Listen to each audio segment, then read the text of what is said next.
നോമ്പുകാലം രണ്ടാം ഞായർ. വിശുദ്ധ മത്തായി എഴുതിയ സുവിശേഷം 7-ാം അധ്യായം 21 മുതൽ 27 വരെയുള്ള വാക്യങ്ങളുടെ വിശകലനം. യഥാർത്ഥ ശിഷ്യൻ. വിശ്വാസ ജീവിതത്തിൽ എപ്പോഴും പ്രതിസന്ധികൾ ഉണ്ടായിക്കൊണ്ടേയിരിക്കും. ചിലതൊക്കെ നമ്മെ പരീക്ഷിക്കാനായി ദൈവം അയക്കുന്ന അഗ്നിപരീക്ഷകളാകാം. ഒരു യഥാർത്ഥ ശിഷ്യന്റെ വിശ്വാസ ജീവിതം എപ്രകാരമായിരിക്കണമെന്നുള്ള നല്ല ഒരു ഉപമയും നാം ഇന്ന് വായിക്കുന്നുണ്ട്. ഉറപ്പുള്ള പാറയിലും ഉറപ്പില്ലാത്ത മണലിലും അടിസ്ഥാനമിട്ട് പണിത 2 ഭവനങ്ങളുടെ ഉപമയാണത്.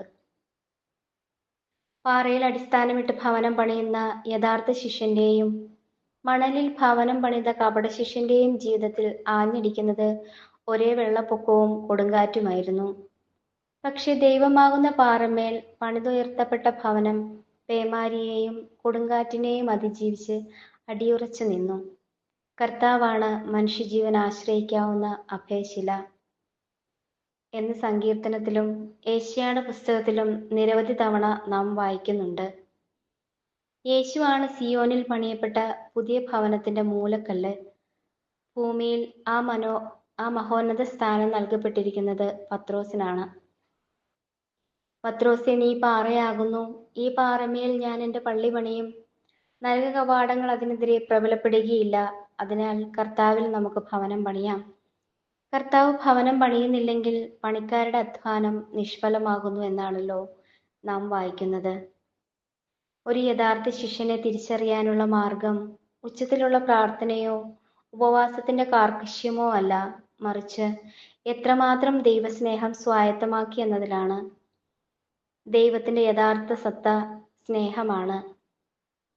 ആ സ്നേഹത്തിൽ പങ്കുപറ്റാത്ത ആരും തന്നെ ദൈവസന്നിധിയിൽ സ്വീകരിക്കപ്പെടുകയില്ല. ഒരാൾ അത്ഭുതങ്ങൾ പ്രവർത്തിക്കുന്നതും പ്രവചിക്കുന്നതും പിശാചുക്കളെ ബഹിഷ്കരിക്കുന്നതും ഒന്നുമല്ല അയാളിൽ കുടികൊള്ളുന്ന സ്നേഹത്തിന്റെ അളവുകോൽ. ഈ കഴിവുകളൊന്നും സ്വന്തം ശക്തിയാലല്ല, യേശുനാമത്തിലാണ് അയാൾ പ്രവർത്തിക്കുന്നത്. അത് ദൈവത്തിന്റെ കൃപയാണ്, നമ്മുടെ യോഗ്യതയല്ല, സൗജന്യമായി നൽകപ്പെടുന്നതാണ്. നാം അയോഗ്യരായിരുന്നിട്ടും ദൈവം നമ്മെ സ്നേഹിക്കുന്നു എന്നതിൻ്റെ അടയാളമാണത്. നാം ദൈവത്തെ സ്നേഹിക്കുന്നു എന്നതിൻ്റെ ഗ്യാരണ്ടിയല്ല. ദൈവസ്നേഹമില്ലാതെ എന്ത് ചെയ്താലും അവർ ദൈവത്തിന് അപരിചിതരാണ്. അവരുടെ മുൻപിൽ വാതിൽ കൊട്ടിയടയ്ക്കപ്പെടും. ഞാൻ ദൈവത്തെ സ്നേഹിക്കുന്നു എന്ന് പറയുകയും സഹോദരനെ ദ്വേഷിക്കുകയും ചെയ്യുന്നവൻ കള്ളം പറയുന്നു.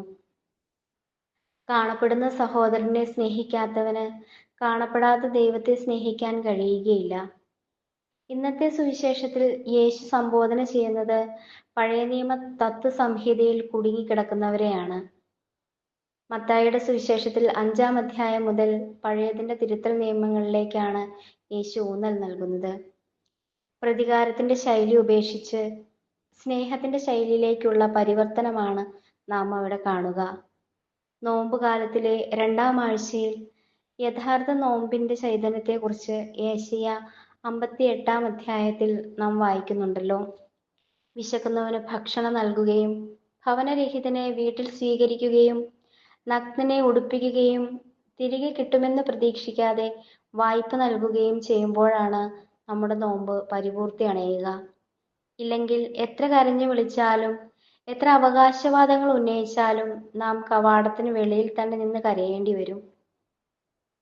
മത്തായി 25-ാം അധ്യായത്തിലെ വിവേകവതികളായ കന്യകമാരെ പോലെ തന്നെ മുഴുവൻ നേരവും മണവാളനെ എതിരേൽക്കാൻ കാത്തിരുന്നിട്ട് അവസാന നിമിഷം സൽപ്രവൃത്തികളാകുന്ന എണ്ണ കയ്യിൽ കരുതാത്തതിനാൽ പുറന്തള്ളപ്പെട്ട വിവേകശൂന്യകളായ 5 കന്യകമാരുടെ ഉപമ പ്രവൃത്തിയില്ലാത്ത ദൈവസ്നേഹത്തെ ഓർമ്മിപ്പിക്കുന്നതാണ്. അതേ അധ്യായത്തിൽ തന്നെയുള്ള അവസാന വിധിയുടെ ഉപമയിൽ നഗ്നരെ ഉടുപ്പിക്കുമ്പോഴും ദാഹിക്കുന്നവർക്ക് കുടിക്കാൻ ജലം നൽകുമ്പോഴും വിശക്കുന്നവനെ ഊട്ടുമ്പോഴും കാരാഗൃഹ സന്ദർശനം നടത്തുമ്പോഴും പരദേശിയെ സ്വീകരിക്കുമ്പോഴും അവരിൽ കുടികൊള്ളുന്ന യേശുവിനെ തന്നെയാണ് പരിചരിച്ചതെന്നും ഇതിന് വിരുദ്ധമായി പ്രവർത്തിച്ചവർ അനാദി മുതൽ ഒരുക്കപ്പെട്ട പുറത്തെ അന്ധകാരത്തിലേക്ക് വലിച്ചെറിയപ്പെടുമെന്ന സന്ദേശത്തിന്റെ മറുരൂപം തന്നെയാണ് ഇന്നത്തെ വായനയിലും നാം കാണുന്നത്. കർത്താവേ കർത്താവേ എന്ന് വിളിക്കുന്നവരല്ല, എൻ്റെ പിതാവിന്റെ ഹിതമനുസരിക്കുന്നവരാണ് സ്വർഗരാജ്യത്തിൽ പ്രവേശിക്കുക. വീണ്ടും യേശു പറയുന്നു, ആരാണ് എൻ്റെ അമ്മയും സഹോദരങ്ങളും? പിതാവിന്റെ ഇഷ്ടം നിറവേറ്റുന്നവരാരോ അവരാണ് എൻ്റെ അമ്മയും സഹോദരങ്ങളും. നിങ്ങൾ പരസ്പരം സ്നേഹിക്കുവിൻ. ഞാൻ നിങ്ങളെ സ്നേഹിച്ചതുപോലെ നിങ്ങൾ പരസ്പരം സ്നേഹിക്കുവിൻ. നിങ്ങൾക്ക് പരസ്പര സ്നേഹമുണ്ടെങ്കിൽ നിങ്ങൾ എൻ്റെ ശിഷ്യന്മാരാണെന്ന് ലോകം അറിയും.